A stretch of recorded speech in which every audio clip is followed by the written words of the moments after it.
જળબંધ એટલે કે પાણીબંધ ઝાંઝરું. ચિત્રમાં દર્શાવ્યા મુજબ જળબંધ એક એવી રચના છે જે સંડાસમાં કરેલા મળને મળકૂવા એટલે કે ખાળકૂવા તરફ પાણી રેડીને ધકેલી દીધા પછી ફરીથી તે મળને સંડાસ તરફ પાછો આવવા દેતી નથી. આ પ્રકારના સંડાસમાં મળકૂવા તરફ જતી પાઇપનો એક છેડો સંડાસના જળબંધ ભાગ સાથે જોડાયેલો હોય છે, જ્યારે બીજો છેડો મળકૂવામાં જોડવામાં આવે છે. તેમજ જળબંધવાળા પાઇપનો એક છેડો જળકૂવા તરફ જતી પાઇપ સાથે અને બીજો છેડો સંડાસ માટે બેસવાના સાધન સાથે જોડાયેલો હોય છે. આ પ્રકારના સંડાસમાં માખીઓ, વંદા કે અન્ય જંતુઓ મળના ભાગ તરફ જઈ શકતા નથી કે મળકૂવામાંના જંતુઓ સંડાસમાં આવી શકતા નથી. મળકૂવો પૂરેપૂરો ભરાઈ જાય તો સંડાસમાંથી મળ વહન કરવાની નળી નજીકના બીજા મળકૂવામાં મૂકી શકાય છે. તેમજ ભરાઈ ગયેલા મળકૂવાનો મળ અમુક સમય પછી ખાતર તરીકે ઉપયોગી થાય છે. સરકાર તરફથી હવે પ્રત્યેક કુટુંબ માટે આવા ઝાંઝરું બનાવવા પ્રોત્સાહન અને ગરીબોને આર્થિક સહાય પણ આપવામાં આવે છે. આરોગ્યની દ્રષ્ટિએ પણ આવા ઝાંઝરું ઉપયોગી છે. ગુજરાતમાં અમદાવાદમાં આવેલી સફાઈ વિદ્યાલયે આ યોજના અંતર્ગત ઝાંઝરુંની વિવિધ ડિઝાઇનો રજૂ કરીને અનેક વિકલ્પો પૂરા પાડ્યા છે. ગટર વ્યવસ્થા. ગ્રામ વિસ્તાર કે નાના નગરોમાં શોષ, ખાડા કે જળબંધ ઝાંઝરું જેવી ઓછી ખર્ચાળ યોજનાઓ નાગરિકોને ઉપયોગી નીવડે છે, પરંતુ મોટા શહેરો, મહાનગરોમાં ગટર વ્યવસ્થા વધારે ઉપયોગી બને છે. ગટર વ્યવસ્થાનો મૂળ ઉદ્દેશ જટિલ સેન્દ્રિય પદાર્થોના હાનિકારક ભાગનું જીવાણુઓ એટલે કે બેક્ટેરિયા દ્વારા વિઘટન કરી ઉપયોગમાં લઈ શકાય તેવા રસાયણોમાં પરિવર્તિત કરવાનો છે. મળમૂત્રમાં રહેલા સેન્દ્રિય ભાગનું ઓક્સિજનની હાજરીમાં વિઘટન થાય છે. આમાં કેટલાક જીવાણુઓ મહત્વનો ભાગ ભજવે છે. વળી કેટલાક જીવાણુઓ ઓક્સિજન ન હોય તેવી પરિસ્થિતિમાં પણ વિઘટન કરે છે. આમ બેઉ પ્રકારે સેન્દ્રિય ભાગનું વિઘટન થતાં નુકસાન કરનારા તત્વો સાદા રસાયણો જેવા કે પાણી, એમોનિયા તો કેટલાક પ્રમાણમાં મિથેન જેવા વાયુઓમાં પરિવર્તન પામે છે. ગટર યોજનામાં અલગ અલગ મકાનો કે અન્ય સ્થળોના એકમોને પાઇપલાઇનથી જોડી દેવામાં આવે. આ પાઇપો મોટા ભૂંગળા સ્વરૂપે શેરીઓનો કચરો વહાવી જાય. વધતા જતા કચરાના પ્રવાહ જથ્થા સાથે જરૂર પ્રમાણે મોટા ભૂંગળા જોડવામાં આવે. મહાનગરોમાં તો આવા ભૂંગળાની સાઇઝ કેટલીક જગ્યાએ અંદરથી સહેલાઈથી માણસ પસાર થઈ શકે તેવી મોટી હોય છે. આવી ગટરો મારફતે કચરાને માનવ વસાહતથી દૂર ગટર યોજનાના સંકુલમાં લઈ જવામાં આવે છે. આ આખા કચરાના સમૂહને સુએઝ કહેવામાં આવે છે, જેમાં માનવીઓના મળમૂત્ર, નિકાસનું પાણી, રસોઈઘર, બાથરૂમ વગેરેનો કચરો, પાણી વગેરે સમાઈ જાય છે. ઔદ્યોગિક એકમો પણ પોતાનો કચરો કે જેમાં રાસાયણિક પ્રક્રિયા દ્વારા ઉત્પન્ન થયેલો કચરો પણ સુએઝમાં ઠાલવે છે. આ સુએઝ એ જ સ્વરૂપે જમીનમાં કે પાણીમાં ભળે તો અનેક રોગોની ઉત્પત્તિનું કારણ બને. માટે તેની યોગ્ય માવજત એટલે કે ટ્રીટમેન્ટ કરવી એ ગટર વ્યવસ્થાનું મુખ્ય કાર્ય છે. સુએઝની માવજત. ગાળણ. મોટા શહેરોમાં લાખો લીટર પાણીનો દૈનિક વપરાશ થતો હોય છે. આ વપરાયેલું પાણી ગટરમાં મળમૂત્ર સાથે નાના પ્રાણીઓના મૃતદેહો કે જે ખુલ્લી ગટર, બંધ ગટરના ખુલ્લા રહી ગયેલા ઢાંકણા વગેરેને કારણે મોટી ગટરમાં વહી આવે છે. આ માટે ગટરમાં વહેતા સંપૂર્ણ પ્રવાહને સૌપ્રથમ લોખંડની એક જાળીમાંથી પસાર કરવામાં આવે તો મોટા કદનો આવો કચરો ત્યાં જ અટકી જાય, જેથી બાકી ગળાઈને આગળ વહેતા પ્રવાહને યોગ્ય રીતે વિઘટન તરફ દોરી જવામાં સરળતા રહે. દ્રવ્ય સ્તંભન. આવા અંશતઃ ગળાયેલા પ્રવાહને 10 થી 20 મીટર લાંબા ભૂંગળામાંથી એવી રીતે પસાર કરવામાં આવે છે કે સરેરાશ પ્રતિ સેકન્ડે 30 સેન્ટીમીટરની ગતિથી પ્રવાહ આગળ વધે. આમ થવાથી પ્રવાહમાંની ભારે માટી, કાંકરા જેવા અન્ય દ્રવ્યો તળિયે બેસી જાય છે, જેને યંત્રની મદદથી તળિયેથી અવારનવાર સાફ કરી લેવાય છે. ઉપર વર્ણવેલી બંને પ્રક્રિયાઓ ગાળણ માટે દ્રવ્ય સ્તંભન સાદી પ્રક્રિયાઓ છે અને પાણીને એકંદરે ગાળી શકાય તેવા કચરાથી મુક્ત કરી શકે છે. જૈવિક પદાર્થો રૂપી કચરો. આગળ વધતા જલ પ્રવાહમાં હવે મુખ્યત્વે જૈવિક પદાર્થરૂપી કચરો મહત્વનો છે, જે રોગ ફેલાવવા માટે મહદ અંશે જવાબદાર છે. પ્રાથમિક માવજતના અંતે અને વિશેષ માવજતના પ્રારંભમાં જલ પ્રવાહને વિશાળ જલ સંગ્રહાલયમાં ધીમે ધીમે દાખલ કરવામાં આવે છે અને બીજે છેડેથી બહાર વહેવડાવવામાં આવે છે. આ ક્રિયા ખૂબ જ ધીમી થતી હોય અને જલ સ્તંભન આમાં મહત્વનું હોય લગભગ તમામ ઘન કચરો તળિયે થરી જાય છે. દ્રવ્ય સ્તંભનની પ્રક્રિયામાં દર સેકન્ડે અંદાજે 30 સેન્ટીમીટરની ગતિએ જે પ્રવાહી વહેતું હતું તે અહીં દર મિનિટે 30 કે 50 સેન્ટીમીટરની ગતિએ વહે છે. જૈવિક પદાર્થોની માવજત. જલ સ્તંભનમાંથી ખૂબ જ ધીમેથી વહેતા પ્રવાહને એક છિદ્રાળુ નળીમાંથી પસાર કરવામાં આવે છે. આ છિદ્રાળુ નળી નીચે રહેલ વિશાળ ભૂમિ સપાટી પર વર્તુળાકારે ફરતી રહેતી હોવાથી ફુવારાની જેમ પ્રવાહીનો સતત છંટકાવ થતો રહે છે. આ ફુવારાનું પાણી 1 થી 2 મીટર ઊંડા અને 2 થી 3 મીટર પહોળા પથ્થરની ઝીણી કચરો ભરેલા ખાડામાં પડે છે. પાણીની ધીમી ઝારણ અને પથ્થરોમાંથી પસાર થવાની ક્રિયા દરમિયાન સપાટી ઉપર લીલ, ફૂગ, જીવાણુ વગેરે જૈવિક સંપત્તિની જમાવટ થાય છે. આ બધા પ્રવાહમાં રહેલ નુકસાનકારક જૈવિક પદાર્થોને ગાળી લેવામાં, દૂર કરવામાં મદદરૂપ થાય છે. આ બધા કામ માટે સપાટી ઉપર વહેતી ખુલ્લી હવામાંથી જરૂરી ઓક્સિજન પણ ઉપલબ્ધ થાય છે. આમ પ્રાથમિક માવજતમાં ભૌતિક ક્રિયાઓ અજમાવ્યા પછી આ પ્રક્રિયામાં જૈવિક ક્રિયાનો ઉપયોગ કરવામાં આવે છે. આ એક સક્ષમ પ્રક્રિયા છે અને તેમાંથી પસાર થયેલા પ્રવાહને ફરી પાછો જલ સ્તંભનના બીજા જલ સંગ્રહાલયમાં લઈ જઈ ઠરવા દેવામાં આવે છે.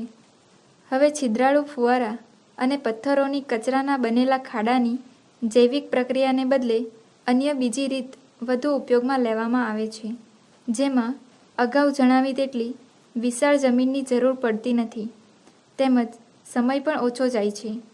આ બીજી વૈકલ્પિક વ્યવસ્થામાં જલ સ્તંભનમાંથી આવતા પ્રવાહ સાથે આ આખીય માવજતને અંતે વધતો જૈવિક પદાર્થ, જેને સ્લજ કહેવામાં આવે છે, જે છેલ્લે વધેલ ઘન કચરા રૂપે વહે છે, તે ભેળવી દેવાય છે. આ કચરો વિવિધ જીવાણુઓથી સભર હોવાથી કચરાના વિઘટનને ઝડપી બનાવે છે અને એક મોટી ટાંકી જેવી જગ્યાએ ખૂબ હલાવવામાં આવે છે, જેથી મિશ્રણમાં પૂરતા પ્રમાણમાં હવા ભળે.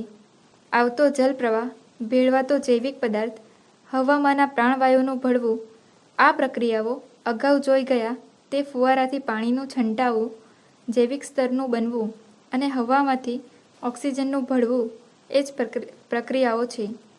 અગાઉની રીતમાં ફુવારા છંટકાવ માટે 4-5 હેક્ટર જમીનની જરૂર પડતી હતી, પરંતુ સ્લજ ભેળવીને વિઘટન કરવાની રીતમાં માત્ર 1/2 હેક્ટર જેટલી જ જમીનની જરૂર પડે છે. ઉપર દર્શાવેલી બંને પૈકી કોઈપણ રીતે વિઘટનની પ્રક્રિયા કરવામાં આવી હોય તો પ્રક્રિયામાંથી નીકળતા પાણીના પ્રવાહને જલ સ્તંભનના બીજા તબક્કામાંથી પસાર કરવામાં આવે છે. આ તબક્કામાં 2-3 કલાક રોકાતો જલ પ્રવાહ ફરી પાછો ઘન કે તરતા કચરાને છૂટો પાડે છે. આ દ્વિતીય જલ સ્તંભનનો કચરો આ પહેલાં કરેલ સેન્દ્રિય વિઘટનની ક્રિયાને લીધે ગંધ વગરનો છતાં નાઇટ્રોજન, ફોસ્ફેટ અને બેક્ટેરિયાથી સભર હોય છે. આ કચરો ઉત્તમ ખાતર તરીકે ઉપયોગમાં આવે છે. તેમજ આ જ કચરો પાછો ઓક્સિજનથી વિઘટન કરતી અગાઉના તબક્કાની ટાંકી એટલે કે એરેશન ટેન્કમાં ભેળવી દઈ ઉપયોગમાં લેવાય છે. મોટા શહેરોમાં છેવટે વધતો આવો ઘન કચરો ટનબંધ હોય છે અને તેનો નિકાસ એક સમસ્યા છે. ગટરના જળ પ્રવાહની માવજતને અંતે વધતા ઘન કચરા એટલે કે સ્લેજનો નિકાલ. દરરોજના 10 લાખ ગેલન જેટલા ગટરના જળ પ્રવાહમાંથી અંદાજે 15 થી 20 ટન ઘન કચરો એટલે કે સ્લેજ વધે છે. કાળા જેવા રંગનો જાડો અને 95% પાણીના ભાગથી ભરેલો કાદવ્યા કચરો ભારે દુર્ગંધવાળો હોય છે. ઓક્સિજન રહિત વાતાવરણમાં ચોક્કસ ઉષ્ણતામાન અને અમ્લીયતામાં જો આ કચરાને સડવા દેવામાં આવે તો વિઘટન પામે છે, જેના ફળ સ્વરૂપે એમોનિયા, અંગારવાયુ અને મિથેન જેવા વાયુ પદાર્થો બને છે અને પાણી છૂટું પડે છે. 3 થી 4 સપ્તાહના વિઘટનના અંતે તે ગંધરહિત બને છે અને કાળા જેવા રંગનો ઘન કચરો વધે છે તે ખાતર તરીકે બહુ ઉપયોગી બને છે. મિથેન વાયુનો ગરમી કે વિદ્યુત મેળવવા માટે દહન પદાર્થ તરીકે પણ ઉપયોગ કરાય છે. જ્યાં આવી સગવડ ન હોય ત્યાં અગર વિશાળ જમીન ધરાવતો પ્રદેશ હોય કે દરિયા કિનારો હોય ત્યાં કાદવવાળો આવો કચરો દરિયામાં ઠલવાય છે અથવા શહેરના અન્ય કચરા સાથે ભેળવીને જમીનમાં દાટી દેવામાં આવે છે, જે કમ્પોસ્ટ ખાતરમાં રૂપાંતરિત થાય છે. ગટરના જળ પ્રવાહમાંથી ઘન કચરો એટલે કે સ્લેજ કાઢી લીધા પછી વધતા પ્રવાહનો નિકાલ.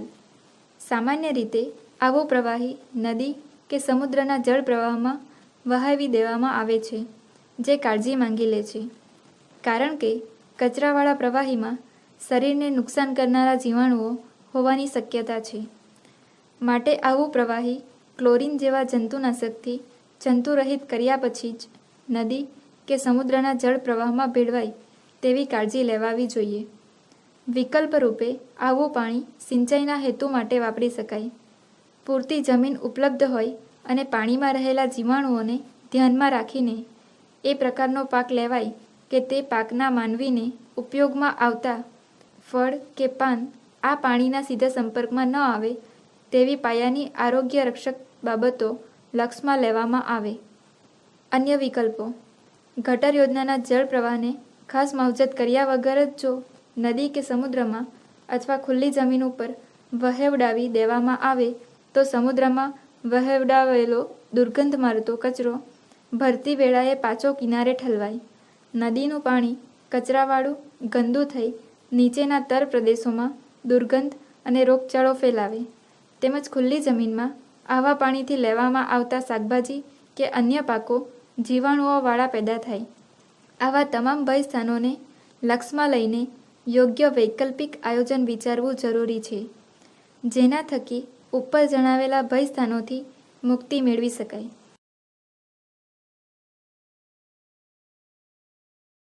મળમૂત્રનો નિકાલ અને દેશની સ્થિતિ.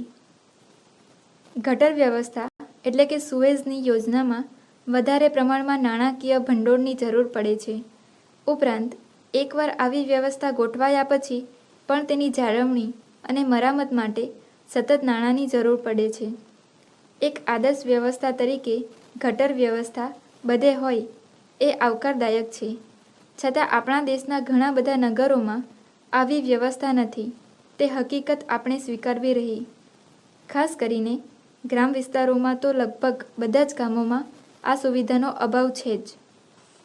ઉપર જણાવેલી સ્થિતિ જોતાં જળબંધ ઝાઝરું એક સારો વિકલ્પ છે. આ ઉપરાંત આરોગ્યપ્રદ આદતો પણ આપણા માટે ઉપયોગી નીવડી શકે. ઉદાહરણ તરીકે ઝાઝરું જઈ આવ્યા પછી તેમજ ભોજન લેવા બેસતા પહેલાં સાબુનો ઉપયોગ કરીને સ્વચ્છ પાણીથી હાથ ધોવામાં આવે. આવી સુટેવના ઉપયોગથી પણ અનેક રોગોથી બચી શકાય. મળનો યોગ્ય નિકાલ કરવા માટે મળકૂવા એટલે કે ખાળકૂવા, જળબંધ ઝાઝરું અને ઘન કચરા સાથે તેનું કમ્પોસ્ટ કરી વિઘટન કરવું એ ઓછા ખર્ચવાળા છતાં અસરકારક વિકલ્પો છે. ગોબર ગેસ પ્લાન્ટ. પ્રાણીઓના મળમૂત્ર એકઠા કરી ઓક્સિજનની ગેરહાજરી અને જીવાણુઓની હાજરીમાં તેના વિઘટનથી ઉત્પન્ન થતા વાયુમાં મિથેન વાયુ લગભગ 60% જેટલો છે અને 40% જેટલી નિષ્ક્રિય કાર્બન ડાયોક્સાઇડ વાયુ હોય છે. થોડા ઘણા અંશે નાઇટ્રોજન સલ્ફાઇડ જેવા વાયુઓનો પણ ગોબર ગેસમાં સમાવેશ થાય છે. પશુઓનું છાણ ગોબર ગેસના ઉત્પાદન માટે આદર્શ કાચો માલ પૂરો પાડે છે. તેની સાથે માનવ મળમૂત્ર, ડુક્કરનું છાણ અને મરઘા ઉછેર કેન્દ્રમાંથી મળતા ચરક ઇત્યાદિ પૂરક વસ્તુઓ તરીકે ઉપયોગમાં લેવાય છે. સેન્દ્રિય કચરો મકાઈના સાંઠા, કેળના પાન, જંગલી ઘાસ, ખેત કચરો અને પાણીમાં થતી લીલ, શેવાળ વગેરે પણ ગોબર ગેસ ઉત્પાદનના કાચા માલ તરીકે ઉપયોગી છે. આમાં છાણના ખાતર તરીકેના ગુણો સહેજ પણ ઓછા થતા નથી, બલકે વધે છે. આમ છાણ અને ખાતર બંને હેતુ પાર પડે છે. ગોબર ગેસ પ્લાન્ટના જુદા જુદા ભાગો નીચે મુજબ છે. 1. પાયાનો ભાગ એટલે કે ફાઉન્ડેશન. 2. ડાયજેસ્ટર એટલે કે પાચન કૂવો. 3. ગેસ સંગ્રાહક ટાંકી એટલે કે મિશ્રણ ટાંકી અને પૂરક કુંડી. ગેસ હોલ્ડર એટલે કે ઢાંકણ. 4. કાચો માલ અંદર દાખલ કરવા માટેની જગ્યા. 5. નિકાલ કુંડી. 6. ગોબર ગેસ નિકાલ માટે valve, pipeline, water trap fittings. કૌટુંબિક ગોબર ગેસ પ્લાન્ટ. કૌટુંબિક ગોબર ગેસ પ્લાન્ટ કાર્યક્રમ હેઠળ સામાન્ય રીતે 5 થી 6 સભ્યોના કુટુંબ માટે 2 થી 3 ઘન મીટર ક્ષમતાનો પ્લાન્ટ બાંધવો પડે. 1 ઘન મીટરના ગોબર ગેસ માટે ઓછામાં ઓછા 2 થી 3 ઢોર હોવા જરૂરી છે. કૌટુંબિક ગોબર ગેસ પ્લાન્ટના બાંધકામની કામગીરી ગુજરાત એગ્રો ઇન્ડસ્ટ્રીઝ કોર્પોરેશન અને ખાદી ગ્રામ ઉદ્યોગ જેવી સંસ્થા કરે છે. સંસ્થાકીય ગોબર ગેસ પ્લાન્ટ અને સામૂહિક ગોબર ગેસ પ્લાન્ટનું કદ મોટું હોય છે. સંસ્થાકીય ગોબર ગેસ પ્લાન્ટ આશ્રમશાળાઓ, નિવાસી સંસ્થાઓ, ટ્રસ્ટો વગેરેને આ પ્લાન્ટ ઉપયોગી થાય છે. સામૂહિક ગોબર ગેસ પ્લાન્ટ ગ્રામીણ વિસ્તાર કે શહેરી વિસ્તારમાં નિશ્ચિત વિસ્તારને આવરી લેતો હોય છે. આવા પ્લાન્ટના સંચાલન, સાર સંભાળ અને નિભાવની જવાબદારી ગ્રામ પંચાયત અથવા ગોબર ગેસ સહકારી મંડળીની અથવા તો સંબંધિત લાભાર્થીની હોય છે. પદ્ધતિ: સૌપ્રથમ છાણ એટલે કે ગોબર અને પાણીનું યોગ્ય માત્રામાં મિશ્રણ કરવામાં આવે છે. તે મિશ્રણ કે જેને રબડી એટલે કે સ્લરી કહેવામાં આવે છે તે પૂરક કુંડી મારફત પાચન કૂવામાં દાખલ કરવામાં આવે છે. પાચન કૂવામાં ઓક્સિજન ન હોવાથી રબડીનું આથવણ થાય છે અને ગેસ ઉત્પન્ન થાય છે. આ ગેસ ઢાંકણ અથવા ગેસ હોલ્ડરમાં એકઠો થાય છે. પાચન થયેલી રબડી પાઇપલાઇન દ્વારા તેમજ નિકાલ કુંડી દ્વારા પાચન કૂવામાંથી બહાર નીકળે છે. ગોબર ગેસને ટાંકીમાંથી ગેસ પાઇપલાઇન દ્વારા સૂચિત ઉપયોગ માટે રસોડું, એન્જિન વગેરેમાં લઈ જવાય છે. ઉપયોગી આંકડા: છાણ અને ગોબરને ગેસ પ્લાન્ટમાંથી પસાર કરતા બળતણ માટે ગેસ અને જમીન માટે ખાતર ઉપલબ્ધ થાય છે. જ્યારે બીજી બાજુ જો એને ગોબર ગેસ પ્લાન્ટમાંથી પસાર ન કરીએ તો તે એક જ વસ્તુ મળે છે, છાણા. છાણાની દહન ક્ષમતા 11% અને ગેસની દહન ક્ષમતા 60% છે. એક ભેંસ રોજનું 15 કિલોગ્રામ છાણ આપે છે. ગાય 10 કિલોગ્રામ અને વાછરડું 5 કિલોગ્રામ છાણ આપે છે. 1 કિલોગ્રામ છાણમાંથી 0.037 ઘન મીટર એટલે કે 1.3 ઘન ફૂટ ગેસ મળે છે. જે વ્યક્તિના મળમૂત્રના ઉપયોગથી 0.028 ઘન મીટર એટલે કે 1 ઘન ફૂટ ગેસ મળે છે. રાંધવા માટે 0.227 ઘન મીટર 8 ઘન ફૂટ પ્રતિ વ્યક્તિ પ્રતિદિન. પ્રકાશ માટે 0.127 ઘન મીટર 4.5 ઘન ફૂટ કલાક લેમ્પ C100 કેન્ડલ પાવર. ગોબર ગેસ પ્લાન્ટની કામગીરી અને જાળવણી. ગોબર ગેસ પ્લાન્ટ ગોઠવાઈ જાય અને વપરાશમાં લેવાનું શરૂ થાય ત્યારે ડાયજેસ્ટરમાં સૌપ્રથમ છાણની સ્લરી એટલે કે છાણને પાણીમાં ભેળવી ભરી દેવી જોઈએ. પ્લાન્ટમાં પુરાણ કરતી વખતે નીચેના મુદ્દાઓ ધ્યાને લેવા. શરૂઆતના તબક્કે છાણનું પુરાણ કરતી વખતે 1. પ્લાન્ટમાં વાપરવામાં આવતા છાણમાં ધૂળ, પથ્થરના ટુકડાઓ ન હોવા જોઈએ. ઘાસચારાનો કચરો, સાંઠા વગેરે જેવી ચીજો જ હોવી જોઈએ. અન્યથા અંદરની અને બહારની પાઇપમાં કચરો ભરાઈ જશે. 2. એકી સાથે કાચો માલ ભરી દેવો જોઈએ જેથી અગાઉ ઉમેરેલી સ્લરીમાંથી જે ગેસ ઉત્પન્ન થવા માંડ્યો હોય તે નકામો નહીં જાય. જરૂર પ્રમાણમાં છાણ ડાયજેસ્ટરમાં નિશ્ચિત સપાટી સુધી નાખી દેવું જોઈએ, જેથી ઉત્પન્ન થયેલો ગેસ વાતાવરણમાં ભળી ન જાય. ડાયજેસ્ટરમાં તાજું છાણ ભેળવવું ઇચ્છનીય છે, જેથી ગોબર ગેસ ઉત્પન્ન કરવા માટે છાણને યોગ્ય આથો આવવાની ક્રિયા ઝડપથી થશે. 3. ગોબર ગેસ ઉત્પાદન ઝડપથી થાય તે માટે નવા પ્લાન્ટમાં બીજા ચાલુ પ્લાન્ટમાંથી મેળવેલી આથો આવેલી તૈયાર સ્લરીની 2-4 ડોલ ઉમેરવી જોઈએ. શરૂઆતના તબક્કે અપાયેલો આ પ્રારંભિક ડોઝ આથો આવવાની પ્રક્રિયા માટે જરૂરી જીવાણુ પૂરા પાડે છે અને ગેસ ઉત્પાદનની પ્રક્રિયા ઝડપી બને છે. 4. શરૂઆતમાં છાણની સ્લરી નાખવાનું કામ પૂરું થઈ જાય પછી ડાયજેસ્ટરને અઠવાડિયા સુધી એ જ સ્થિતિમાં રાખવું જોઈએ, જે સમય દરમિયાન તાજી સ્લરીને આથો આવી જશે અને સામાન્ય માત્રામાં ગેસ ઉત્પન્ન થવા માંડશે. એક વખત પાચન કૂવામાંથી સ્લરીનો આથો આવી જાય પછી ગોબર ગેસ નિયમિત રીતે ઉત્પન્ન કરી શકાય છે. આ તબક્કે જ ઉત્પન્ન થયેલ ગેસના ઉપયોગ સહિત ગોબર ગેસ પ્લાન્ટની રોજિંદી કામગીરી શરૂ થાય છે. ગોબર ગેસ પ્લાન્ટની રોજિંદી કામગીરી. 1. ગોબર ગેસ પ્લાન્ટમાં નિયમિત રીતે તાજું અને ચોખ્ખું છાણ નાખવું જોઈએ. 2. 1:1 પ્રમાણમાં છાણ અને પાણીનું સારી રીતે મિશ્રણ કરી દરરોજ એક જ સમયે તેને પ્લાન્ટમાં નાખવું. 3. ગેસ જરૂરી માત્રામાં નિયમિત મળતો રહે તે માટે જરૂરી પ્રમાણમાં ગાયનું છાણ અને પાણીનું મિશ્રણ દરરોજ પ્લાન્ટમાં નાખવું જોઈએ, જેથી જરૂરી ગેસ મળતો રહે. 4. ગાયના છાણમાં પાણી ભેળવતી વખતે સ્લરીમાં છાણના ગાંઠા રહી જાય નહીં તેની કાળજી રાખવી. સ્લરી પૂરેપૂરી ભળી જાય અને મિશ્રણ એક રસ બને તે જોવું.